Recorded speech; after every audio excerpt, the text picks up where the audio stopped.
I'm an unashamed KelTec fan. They seem to be one of the few companies that's willing to do something different, something weird, something neat with their firearms. Some work out, some don't, but it's always interesting. One of their classic, weird, but effective designs is the KelTec Sub 2000, also affectionately known as the Sub 2K.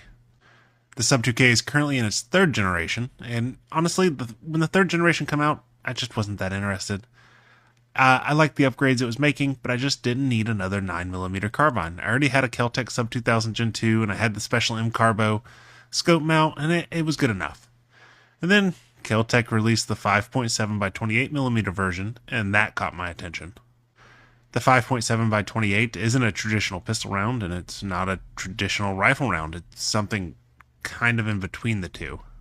FN designed the 5.7 by 28 for lightweight submachine gun-like guns for NATO's personal defense weapon project that came out in the early 90s or maybe late 80s, and they directly competed with HK's MP7.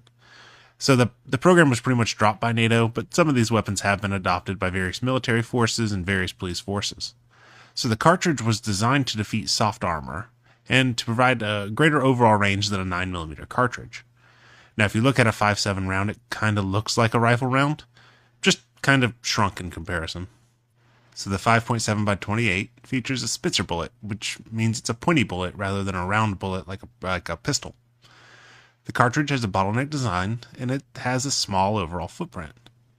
Now, if you combine this kind of modern round with a lightweight carbine like the Sub 2000, I'm going to get excitable. You know, the KelTec Sub 2000 has always been affordable, and for less than $400, I was out the door with my first Gen 3 Sub 2000 and my first 5.7 by 28mm rifle.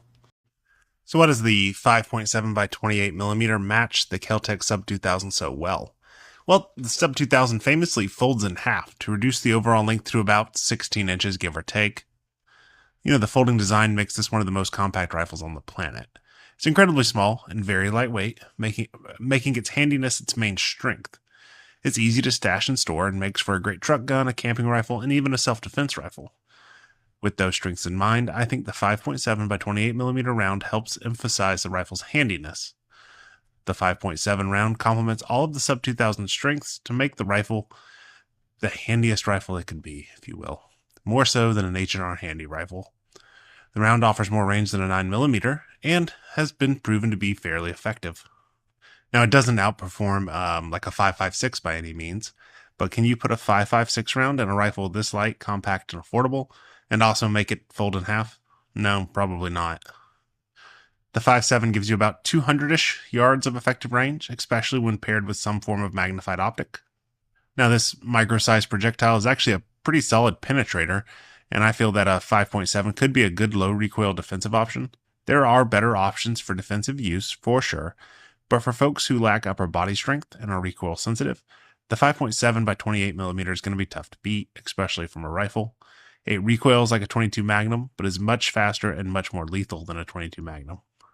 Now, even compared to the 9mm Sub 2000, the 5.7 variant has substantially less recoil. Now, both use a direct, straight blowback system, but the difference is it's beyond notable. It is night and day to shoot these two guns side by side.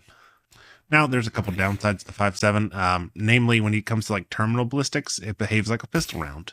The only damage is what the round hits directly, nothing like a 5.56 round with its secondary wounding characteristics.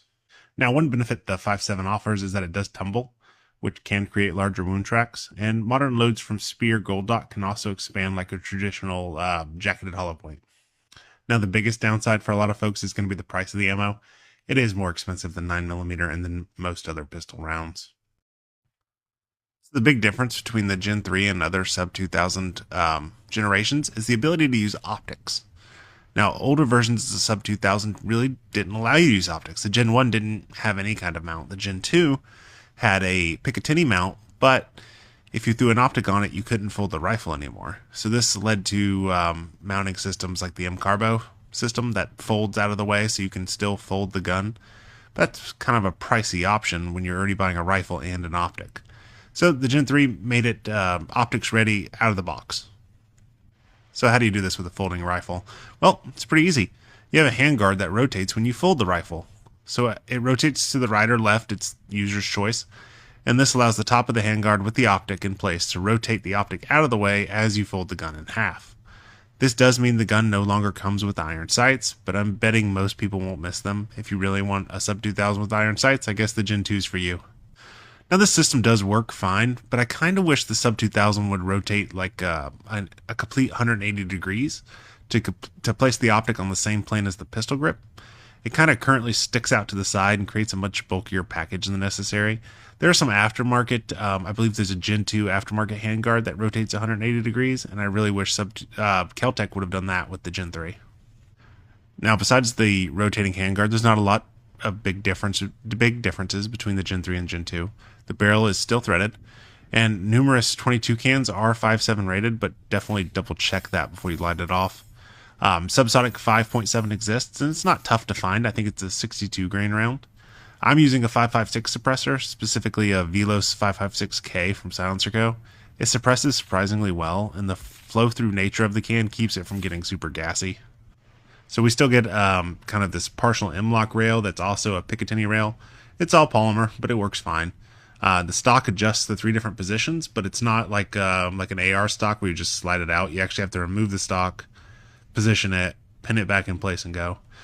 We also get a ton of sling points, which you could use. I think a single point sling kind of makes sense on a gun like this, especially when it's folded. So this 5.7 model uses the FN 5.7 pistol magazine. Sadly, KelTec decided to go with a Pro Mag as the included magazine. Pro Mag is kind of like drugs, you should just say no.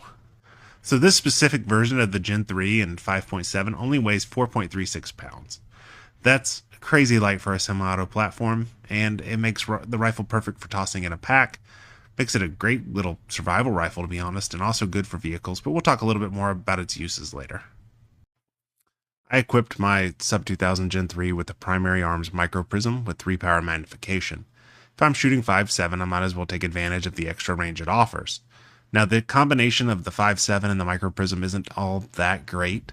So Micro Prism optics have a crappy eye relief. I mean, all Prism optics do. And the optic itself mounts fairly far forward on the gun's rail. With the optic mounted, I have to tap into my Marine Corps roots and choke up on the gun. We used to call it the nose to charging handle method when dealing with ACOGs on the M16A4. We have to keep that same energy with this setup. Choke up on it a bit, and you'll get a full view through the optic. Now, I zeroed at 17 yards, which is very specific and very odd, but there's a reason. I used a maximum point-blank range calculator and found that a 17-yard zero can carry me out to 150 yards and even out to 170 yards with just a little elevation. With a 17-yard zero, with this optic and ammo, even at 200 yards, we were only seeing 10 inches of drop. I'm really happy to report this works quite well. I can hit a 10-inch gong at 150 yards from an offhand standing position, and I can most certainly lob rounds into an IPSC steel target at 200 yards by just aiming at the head zone and letting them drop into the chest. In terms of raw accuracy, at 100 yards, the gun is, I guess it's fine. You know, I rested the gun on a backpack and I fired some slow groups, and I was getting like 3 Omoe groups at 100 yards with the Fiocchi ammo I'm using. I think it's a 42 grain or a 40 grain round. It's not great, but while the 5.7 round is accurate in flat shooting, the KelTec rifle platform itself kind of just has some limitations. So what are the problems we have with the KelTec Sub 2000 in terms of accuracy? I think we have to remember that the barrel in this rifle folds away from the receiver with the flip of the trigger guard. That barrel is also encased in a polymer handguard. That's not a free float design, so it's not going to offer you a ton of precision. It's also a KelTec, which, you know, they're not known as a precision rifle company. So we're not going to see the best accuracy. You know, 3 MOA group is not great. We're also going to see the accuracy get even worse as the gun heats up, and it does heat up fairly quickly. Now, I noticed this while shooting at long range. I started missing more and more, and I was like, what the hell? And then it kind of dawned on me as I touched the hot handguard. Oh, this is probably a problem. So to test it out, I let the gun cool, and I shot a 5-round group at 50 yards. And then I shot 80 rounds in about 20 minutes. And then I reshot that 50-yard 5-round group. The group went from 2 inches to 8 inches as the gun heated up. So you're going to lose a lot of accuracy as the gun gets hot. Also, no one's going to brag about this trigger, about its weight. It's creepy. It's got grit to it. It's like plastic rubbing on plastic. It's fine for a PCC and most similar platforms, but it starts to become a little annoying when you're shooting at 100 yards and beyond. The Sub 2000 and 5.7 handles a whole lot better than the original Sub 2000s. The 9mm and 40 Smith & Wesson variants tend to be a little snappy with a blowback action and some fairly harsh recoil. The 5.7x28mm round has almost no recoil. There's no snap to it, and it's generally just a very pleasant gun to shoot. Now, it's still a direct blowback gun, but due to the lighter weight 5.7 design, it's not nearly as bad as other cartridges. Additionally, the recoil spring is much lighter, which means you have a lot less resistance when you're charging the weapon with the charging handle. So anyone can kind of ready this weapon and get it up and shooting. You can shoot the 5.7x28mm Sub 2000 with ease and deliver a lot of rounds on target very swiftly. It's like unleashing an angry swarm of bees. You can press the trigger rapidly and drain the entire 20-round magazine on target without ever losing any kind of control over the gun. From the low ready, Bill drills kept themselves in the 1.7 second range, and that's using a 3x prism, which if I tossed a red dot on there, I could probably get that down to about 1.5 seconds. If you want an extremely low recoiling lightweight rifle for home defense, the 5.7 Sub 2000 would be tough to beat. Ditch the prism for a red dot and you'd have a capable close range firearm. Ergonomically, the gun has nothing to brag about. The charging handle is ambidextrous, and that's nice. The safety is a cross bolt that's placed kind of awkward behind and above the trigger. The gun lacks the last round bolt hold open device, and the pistol grip feels kind of short in the hand. The front rail is comfy, it's fine, but that's about it. Reloads feel a little awkward, and I want to push the gun away from my shoulder to grab the charging handle with my offhand. Regardless, it's functional, and it's not difficult to learn. It's just, the ergonomics aren't the best. I think I fired maybe 600 rounds through this gun, which is probably the cost of the gun and ammo at this point, and the only reliability issues I've had come with using the Pro Mag. When fully loaded, it would often choke on the first few rounds. I purchased a handful of FN magazines for like $18 a pop, and I've had zero malfunctions when using quality magazines. Ultimately, the KelTec Sub 2000 and 5.7 might be the best Sub 2000 out there. It's certainly the lightest and the most capable at longer range, and has the lightest amount of recoil. The ammo is pricier than 9mm, but the price seems to be coming down with 50-round boxes commonly selling for around $20. If you can spare the extra money for the ammo, the Sub 2000 and 5.7 is the way to go for folding carbines.